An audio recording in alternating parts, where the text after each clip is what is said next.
This is Angie Girl. At the beginning of this year, I made a series of decisions, while not questionable on their own, that led me down a path that culminated in me assigning a group of my OCs to alternative subcultures, and me personally wanting to learn as much as possible, so when I inevitably stand trial as a poser, my sentence will be a lot lighter.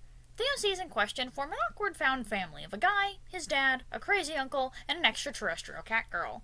This is going to be me drawing those OCs in order of both their age and the age of the subculture they stumbled into. It's not that I think they'd like this thing, but more that I've retroactively decided that they did at one point like this thing. For the most part, I'll be drawing two versions, their adult selves and their edgy teenage selves. The term goth is a very old word that started getting popular in the 80s. The 200 ADs, specifically. Give it another 200 years and the Goths would be even more well known for causing the fall of the Roman Empire. This group of Germanic tribes saw the generally weak state of Rome and thought, ew, cringe, let's go ransack that, and in doing so plunged Europe into the Dark Ages. The term took on new meaning in medieval times with Gothic architecture, featuring high pointy roofs, ominous archways, and a generally imposing vibe. The name was given because architecture reviewers looked at it and went, ew, cringe. The ominous vibes would then carry over into the next major usage of the word, Gothic literature. The first official Gothic novel was The Castle of Otranto by Horace Walpole, published in 1764. The primary elements of Gothic writing, specifically Gothic horror, is madness, the supernatural, and the overlap between the two. This makes it an absolutely perfect fit for the first character on our list, Edward Otto, the ghost-type gym leader of Brickery City. Now wait a minute, someone says from the back of the room. What's the point of stopping here if you haven't gotten to the music and fashion movement of the 1990s? And to that I say, that's the point. The word goth continued to evolve into things such as horror films, music, and eventually fashion. It has a lot of meanings, and Edward fits the vibe of a character from a Gothic horror novel so well that I may as well stop here. He'd either be the helpless protagonist doomed by the narrative to a life of madness, or he'd be the mysterious old man offering cryptic advice who looks really suspicious but is actually a red herring. This look is definitely not historically accurate for a Victorian goth or a 90s goth, but I can make an exception this time. I understand that no self-respecting goth would ever have freckles, but Ed is not a self-respecting goth, he is a loser. He's such a loser that he ended up going insane, but sources vary as to how exactly that happened. Some combination of emotional damage, supernatural interference, and plain old bad luck, aka brain damage. Hence, why he would fit so well in a Gothic horror novel. I gave him puffy sleeves and a waistcoat without checking what era that would be from, because I was going for vibes. That pennant he's got is his badge, the moth badge. Ed was a bug catcher when he was young, but switched to training ghost types around the time he started losing it. He's described as very spider-like, with long, gangly limbs, quote-unquote 4 eyes, and being off-putting but mostly harmless, in addition to his moth motif. Moths are associated with the darkness and the night, but are also tied to spirits in some cultures. The fluffy ruff around his neck is because I like drawing fluffy things, but also to make him look like a fluffy moth. And the cape is because I needed to see him in a cape. This was a necessity, and also to be reminiscent of wings. Time for a story. In the 1970s, a group of rock and roll musicians saw the way the mainstream rock was going and thought, ew, cringe.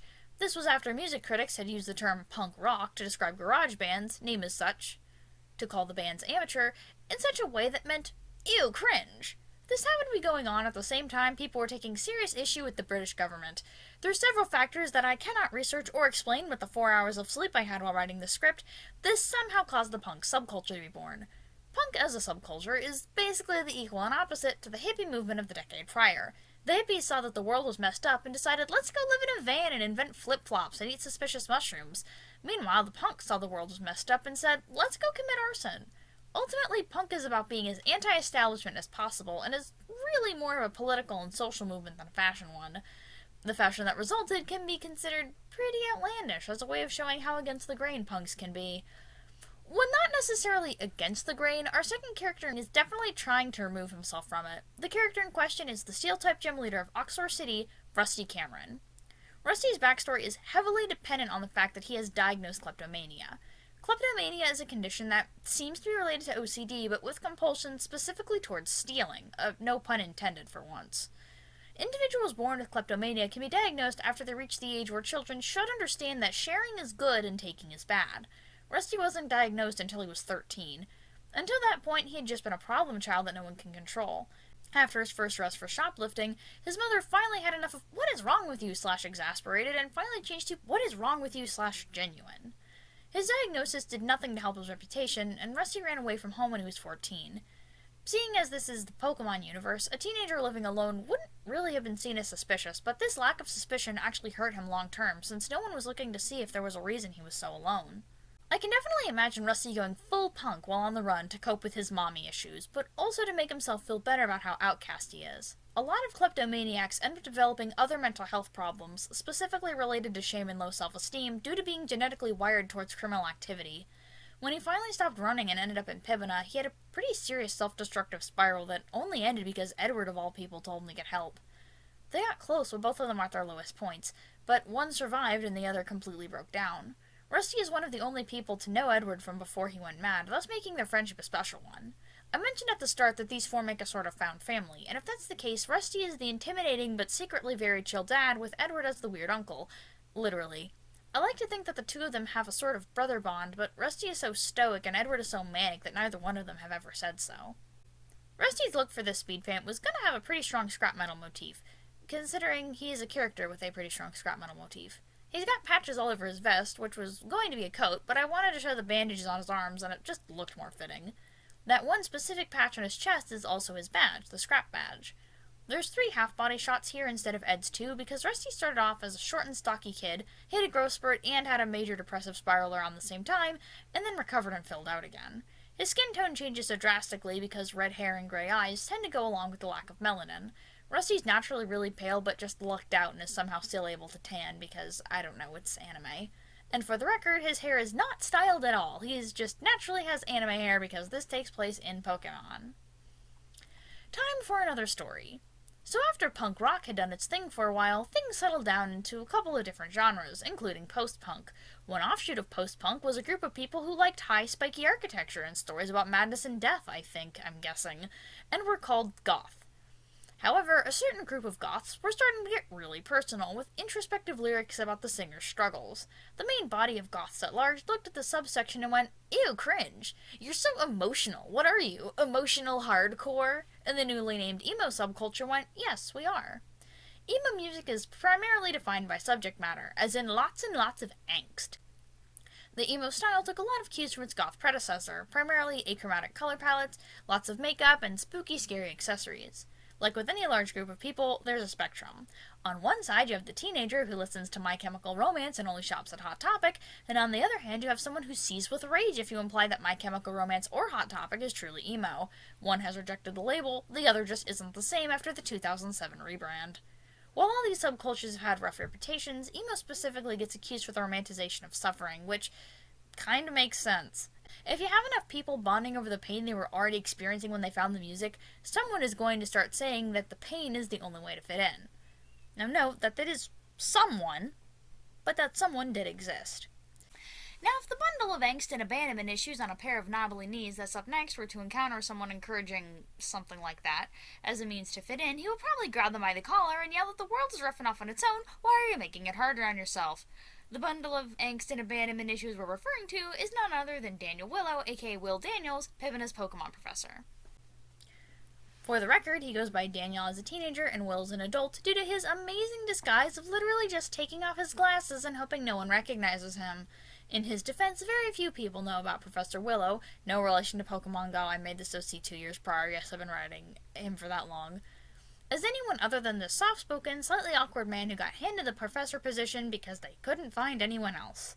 Naturally, no one knows that this polite, respectable young fellow was only a few years prior a bitter bag of bones in a black jacket, picking fights whenever he could and winning because no one was expecting someone so skinny to fight so brutally.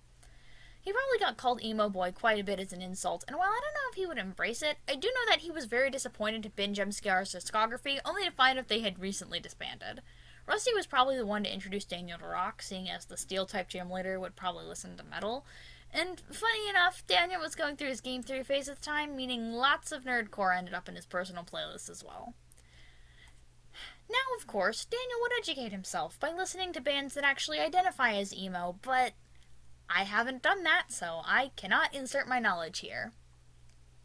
As a teenager, Daniel wouldn't have had the means to do much in the way of fashion, but as an adult, being tempted back into the inky depths of Hot Topic, he would give it another shot. Being the way that he is, Will would take one good long look at himself in the mirror, wearing eyeliner, without doubting his masculinity, and feel his inner teenager instantly heal. For this look, I drew him both as his default teen design and what his adult self would do to heal that angry kid. Yes, he's much too tan, but he works in a scrapyard with Rusty and has higher priorities than fitting in. I absolutely loved the striped shirt and long sleeves under a t-shirt, and the black hoodie with skinny jeans is iconic to the look, so I combined them. And for the record, the open jacket thing is supposed to kind of resemble his lab coat. I have no idea how accurate this is, but I don't care, I think it looks good. Time for another story. In the early 2000s, a group of girls got together and said, "Hey, emo boys are pretty cool, let's see what they're up to." And the emos saw this and went, "Ew, cringe. You're only here for the scene. What are you, some kind of scene queen?" And the newly christened scene queen said, "Yes, we are." Scene came about as an offshoot of emo, but took inspiration from rave culture as well. This inspiration includes things like vibrant colors, rainbow hair, and lots of accessories, including candy bracelets. Since the last OC on this list is my Sona, I'm going to talk a little more about my personal experience, so here comes another story. Once upon a time, there was a Micah Lafton cosplayer at a really small Comic-Con. But too much was going on and her group wandered off, so she ended up sitting alone in a hallway at a bead-making table and came home with an armful of bracelets. The cosplayer in question was me, by the way. That was in third person. I also have a habit of collecting YouTube playlists just for the heck of it, and found one labeled Scene Mo and thought, what the heck, why not? It was pretty good. A slight sensory overload and questionable subject matter, but it itched something in my brain quite nicely. I got a little curious, poked around a little, and watched some videos until I found one that mentioned candy bracelets. And realizing I had something very similar, quickly found my way down the rabbit hole and ended up becoming a candy kid. January 2024 marks the beginning of me unironically listening to My Chemical Romance, and thus my interest in trying an alternative phase. It's ebbed and flowed a bit, hence my joke at the beginning about being on trial for being a poser, but when I get the guts up to wear my colorful extensions and beaded bracelets and thick eyeliner and black nail polish, something inside of me feels very right. Now, I'm kind of terrified to fully commit. I quite literally am only in this for the style, but when I do dress in the style, most of the time I feel really good in it. It's not an everyday thing, I do have a reputation to keep up, but when I get the chance to go out with people or go to the mall or I would say go to a party, but I don't really get out much, so...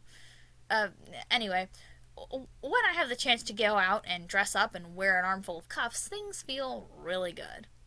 Angel's usual color palette is supposed to look like a sunrise, with very soft, warm pastel tones. This look is Strawberry Lemonade meets Monster Energy. I have never actually had a monster, and if I did, I think my heart would explode, but it's about the vibes, okay? The pink and green is actually based on my shoelaces. I stole them from the president, which was in turn inspired by a video I saw where a woman mashed together 1920s and 2000s looks and mentions that swapping shoelaces was something people did back in the day. I'm assuming the 2000s, not the 20s. Well, before I was looking to be in any way alternative, this sounded like the coolest idea ever. While I don't currently have any lime stripes to put in my own hair, Angel can get all the colors she likes. It's a shapeshifter thing. Now for the guys on this list, I've been drawing them as both their past selves and their current selves, but since Angel is still so young, I opted to draw her as a Sparkle Dog. Sparkle Dogs are the perfect union between scene, furry, and 2006 DeviantArt. While I started my DA account 10 years after the fact, it still feels fitting. I was also going to give her a Minecraft shirt, but changed it to a Pokemon shirt because the time frame would have worked better, and because I do own Pokemon shirts, but not Minecraft shirts. Overall, I gave her an outfit that I would wear myself if given the chance. Well, I hope you learned something, and if I got anything horribly wrong, please be nice about telling me. Well, anyways, guys, that's going to be it for now. So, as always, leave your thoughts and suggestions in the comment section below, and I will see you next time. Thanks for watching. Bye, people! And the teenagers scare the living snot out of me. With a pretty strong scrap metal motif. He's got patches all over his jacket? And for the record, the reason it's open, flappy, zippy thing is going on, what are words? This look is Strawberry Energy meets Monster Lemonade. Turn that around. The angst and abandonment issues on a pair of knobbly knees that's up next were to encounter someone encouraging that sort of thing as a means to fit in. He'll probably grab them by the collar and yell that if the world is rough enough on its own, why are you making it harder on yourself?